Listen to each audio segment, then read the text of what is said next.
Entrepreneurs aren't born, they're brewed. You are now listening to the Entrepreneur Podcast with your host, Adam McChesney. Let's grow!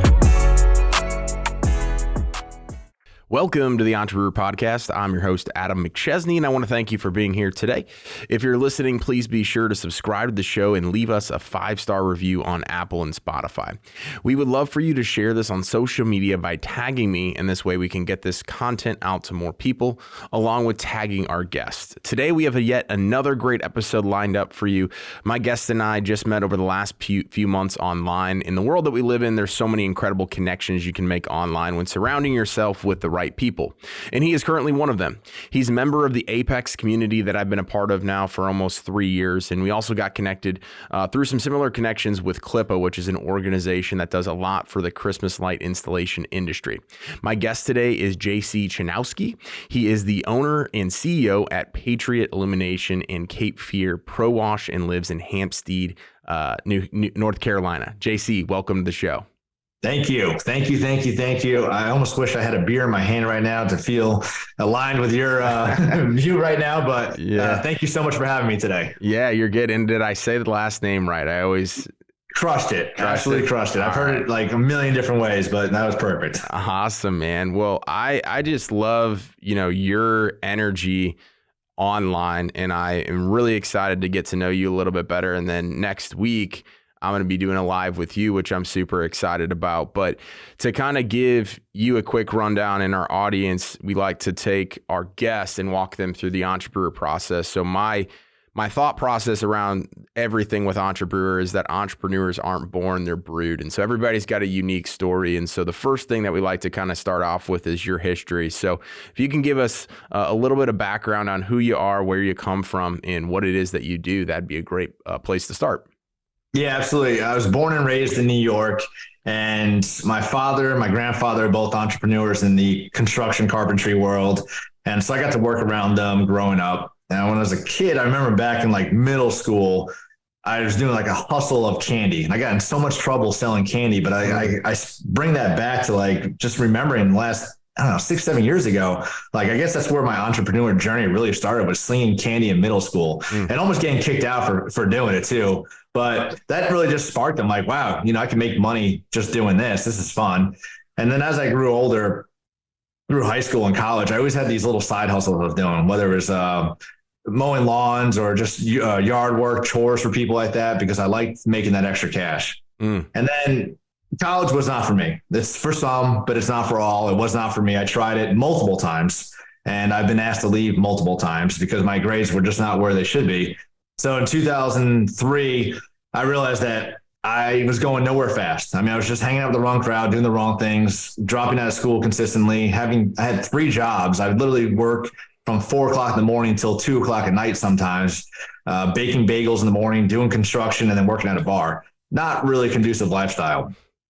And one day I woke up and said, hey, I got to get out of here. So I went and joined the military at the age of 23, went into the Navy, March 2004.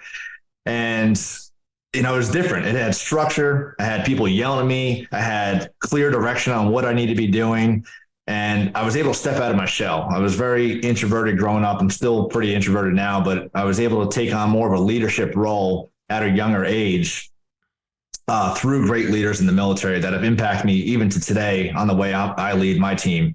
So very grateful for that opportunity in the Navy and the experience that I've had. I've got 19 years in right now as a chief in the Master at Arms in the Navy. But 2009, after being in 5 years, I was like, well, this is good, but I want to go out and just do something on my own. So I stepped away from active duty, went to the reserves, and moved back to North Carolina with my father, my ex-wife, and her daughter at the time. And I was like, all right, well, I'm going to do this. I'm going to start my own business. I don't know what I'm going to do, but we're going to do it. Did a little bit of research, and I found the pressure washing world and started Cape Fear Pro Wash in 2009 with my father. Got called back to active duty, and I ended up leaving the States or North Carolina away from the company for 5 years. So the company ran, but it wasn't like a business. It wasn't a company. It was just a hobby, I guess, if you will, for my father. Came back 2014. And then 2019, I was getting sick and tired of being sick and tired. I was full-time Navy, part-time washing. I was like, I need to do something. I need some impact in my life. I need some impact with the company.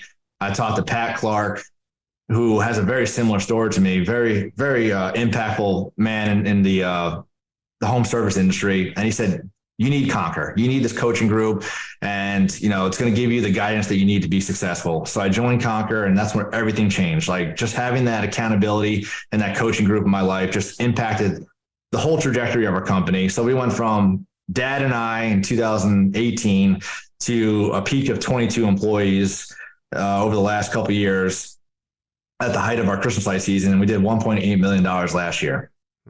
Amazing. Incredible. So that's awesome. So what, obviously going from the military where everything's very structured and then going into the home service space. Because I work with a lot of home service companies, and one of the things I always hear all the time is I can't find good people to work. I don't know how to manage employees. I don't know how to bring structure to my organization. What are some key things, like if you had a pinpoint, like what are some things that have translated from the military over to running your business that have set you further beyond where you would have been without that? Yeah, one of the big things that I'm a firm believer on preaching on is, like, in the military, when you join, you don't have to wait to a certain rank to become a leader. You don't have to be the operations manager in a company to be a leader. You shouldn't have to be the lead technician to be a leader. So as you're bringing the team on, setting that precedent early that, you're a leader. You're a leader today. You're going to be a leader tomorrow. Our kids are leaders.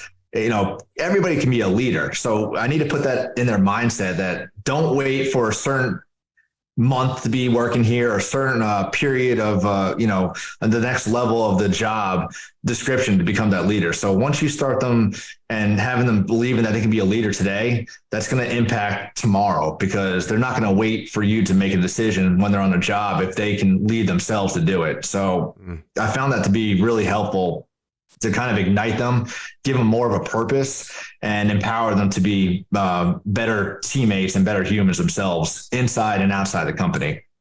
I really like that. I think that is a huge piece of the problem, not just in home services or small businesses, but in corporate America. That's what everybody kind of just assumes is you have to be a certain rank or at a certain level in order to feel like you're a leader. And if you've not led people, then you feel like you don't have much to give. Right. And so it stunts the growth of people that could eventually bring more to your company and could be bringing more to your company today. So I really like that point. And kind of transitioning here a little bit, we like to talk about ingredients within beer. Obviously, great beer is made from great ingredients. Throughout your entrepreneurial journey thus far, what are 3 things that have made you successful?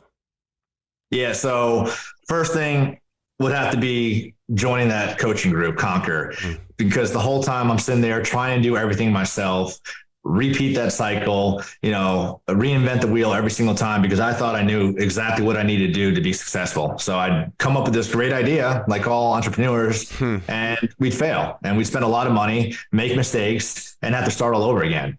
So being a part of a group that was able to hold me accountable and help me avoid those mistakes, just took years off of the learning curve of how we were able to grow the company successfully year after year.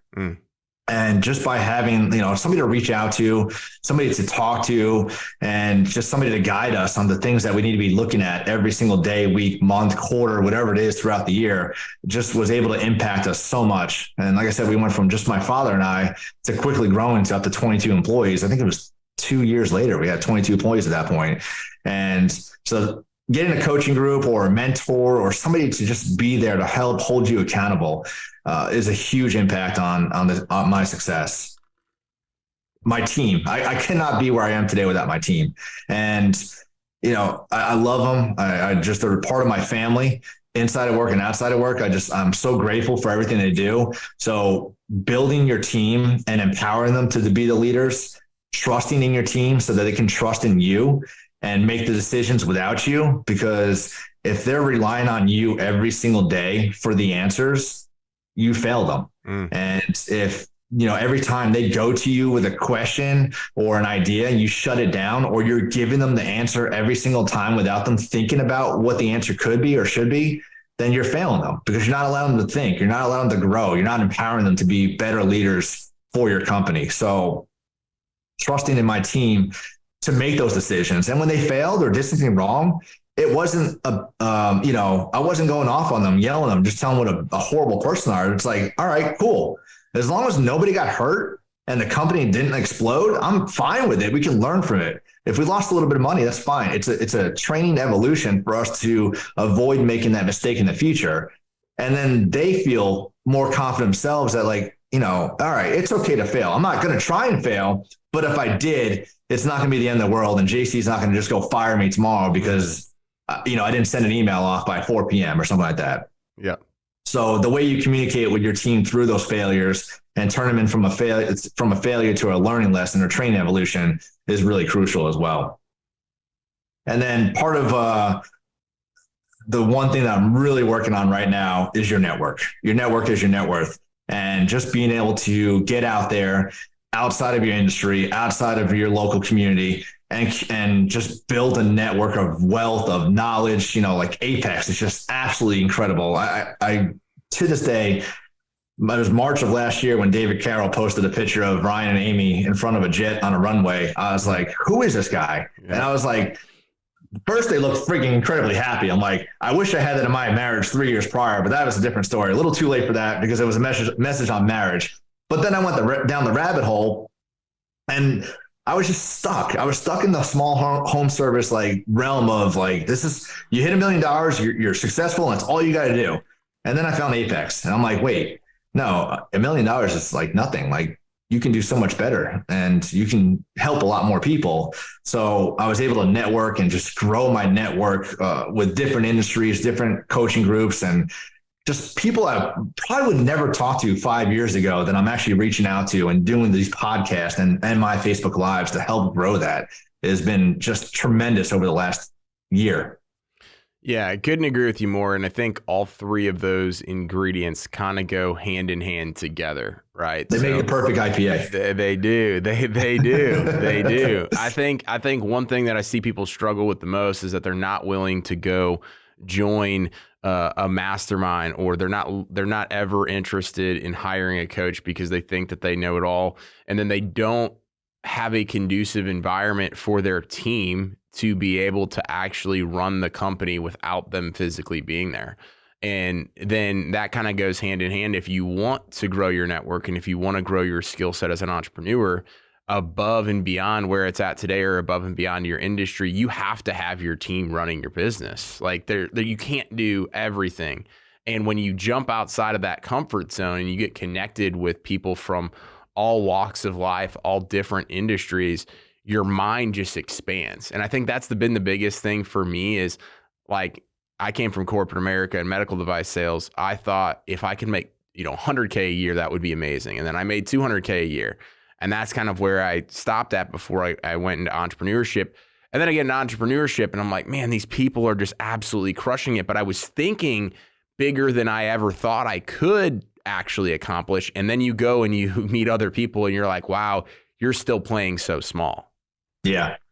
And incredible. The number one excuse or reason why I hear from people I don't want to join this group is it's too much money. And once you stop looking at it as an expense and as an investment, it just changes the whole dynamic. And if you cannot get your money's worth out of any type of group, a reputable one, like Apex or Conquer, the one, out there and did your due diligence and did your research, then the only person that failed you is you, because you failed to execute. You failed to implement what they were telling you to do, because your mindset was, I know everything, and they don't know what they're talking about. So get past that. I mean, if I pay more in coaching fees a year than most American makes right now, because I know the potential that's out there. And I don't look at it as oh my God, it's expensive. I'm holding myself accountable by paying that, by going to these events and reaching out to these people in the network to level myself up, which will eventually level the company up and my team with me. Oh yeah. I mean, I look at my first couple of years in working after college, I'm literally paying more now in networks and coaching and all these other things than I made those first couple of years. And I would have never fathomed parting ways with money in order to do it. But the one thing, I got super, super lucky that I ended up joining Apex a month after I went out on my own in entrepreneurship because I had been following a bunch of people that had been in Apex. So I don't really know anything different, which is like a blessing and a curse, right? I didn't have to go and try to reinvent the wheel and not get access to the information. But the way that I look at it is I want to condense time. Yep. So I've always been the type of person, like even in medical device sales, I was like, how do I grow within the company? How do I make more money? And I was the youngest person in my role. I was always looking for like that next level, that my opening to go take advantage of that. And in entrepreneurship, you're just trading money for education and networks and things like that if you want to get to where you're trying to go faster. And that's what I think most people struggle with. Absolutely. No, I 100% agree with that. And, you know, I've got a gentleman that I've known in this industry for 8 years, and I just happened to see him a couple months ago. And still working for himself, still, you know, blaming everybody for his problems and doing all those things because his mindset was just so limited to, you know, not think outside of what he knows, not reach out and get help and not pay for the investments to grow himself. And it's just, I felt bad. You know, it's like I said, 8 years later, you're still doing the same struggle every single day. And still, when I talk to him, the same conversation as we had 8 years ago. So you need to get comfortable being uncomfortable and stepping outside of what you know to grow. Yeah. That kind of rhymes, huh? It does. It absolutely does. It makes all the sense in the world.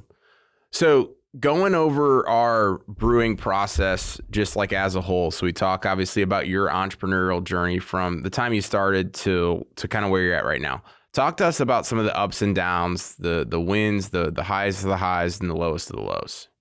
Yeah. And, you know, starting out on my own with working with my father, it was fun and it worked, but there's challenges of working with family.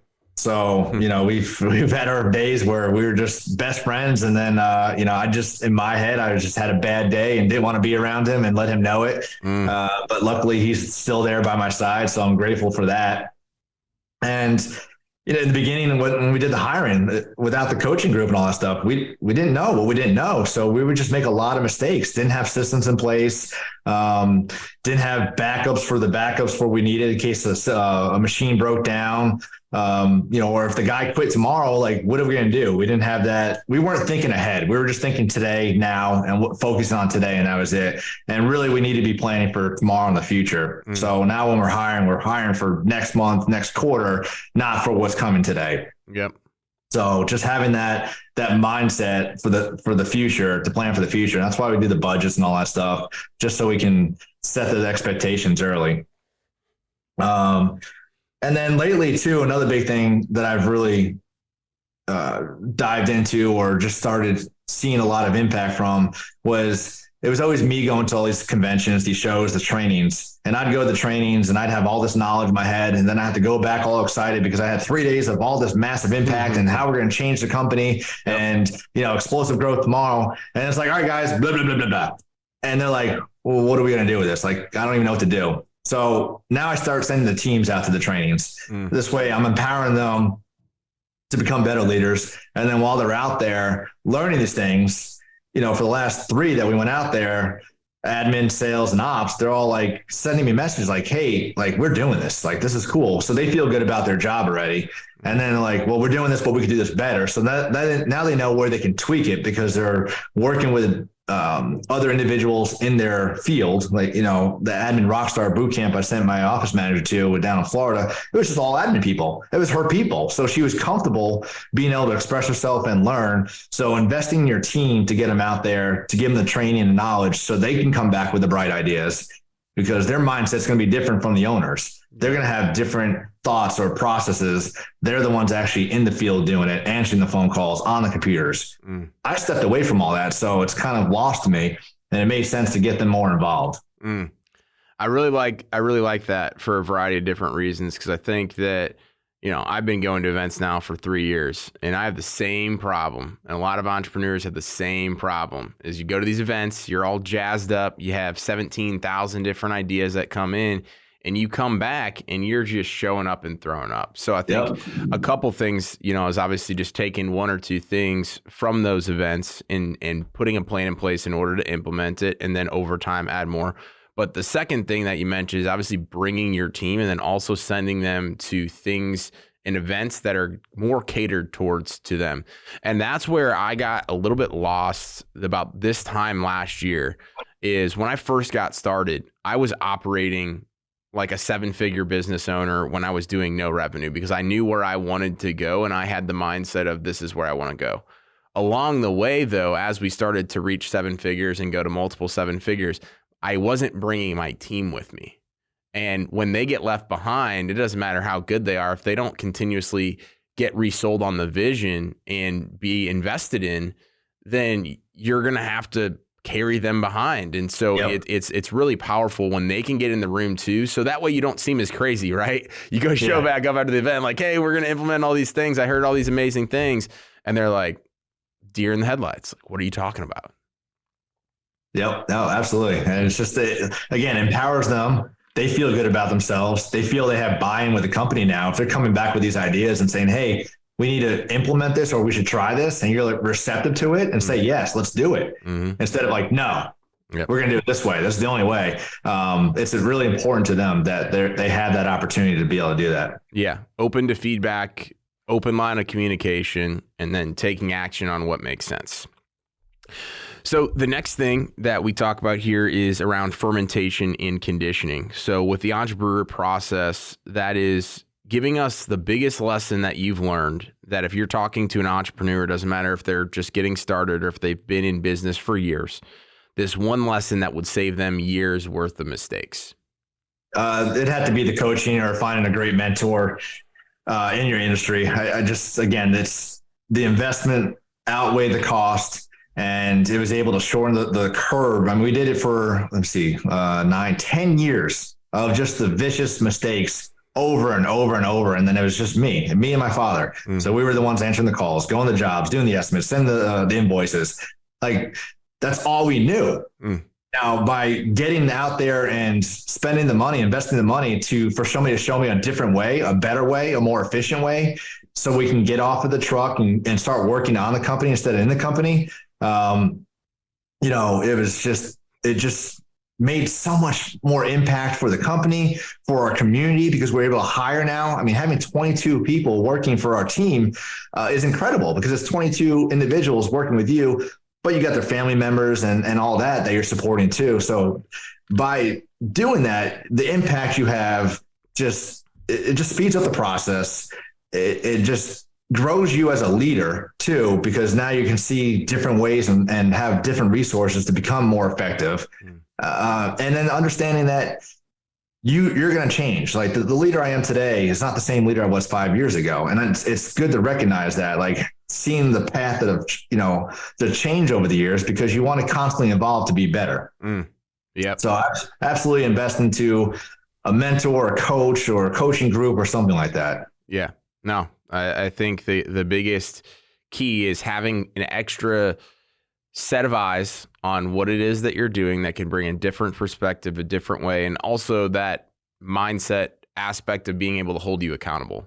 Exactly. If you're going in, accountability is huge, and it's not to say that you're not trustworthy or anything like that. It's just that we get so busy with life. It's just hard to hold ourselves accountable to every single step of the way, every single process. That's why it's important to hire. And if you are going to hire for the future, not for today or yesterday. We just hired a GM, and we did it at 1.8 million, but we know we want to get to $5, $6, $7 million. So we had to hire somebody that's done that, not somebody that's working with a $2 million company, because that's not going to help us. We're going to have to do the training and figure out what it's going to take to get to that next level. So we had to invest in somebody that's been there, that can teach us what we need to do. And it costs us a little bit more money, but again, it's shortening that curve to get there. Yep. Hire for where you're going, not where you're at today. Love that. So as we wrap up the episode here, JC, the last thing we like to talk about is distribution. So within beer, it's taking it to market and selling it, which I know you love to go market and sell your stuff. Talk to us about what's next for you. I know you have a lot of amazing things going on, seeing you speak, do a lot of these podcasts and those types of things, and then also what the future of the company is. Yeah, so we just hired the GM, and GM came on board to really just kind of clean up the books, the systems, and get everything systemized, black and white, just to fine tune it. We think we had a good process, but it can always get improved on. So we've got him there to work on through 2023. The Patriot Illumination side, that's staying forever. I don't see that going anywhere. I love Christmas lights. We're doing landscape lights now. I'm very passionate about both of them. So that's going to be my light for the future for my kids and for my team. The wash side, somebody wants to make an offer today. Let's go. I love it. It's been great to us. It's just, it's just a company that runs very efficiently, but it's just not. It doesn't excite me as the lights do. So I really want to focus on what's exciting me.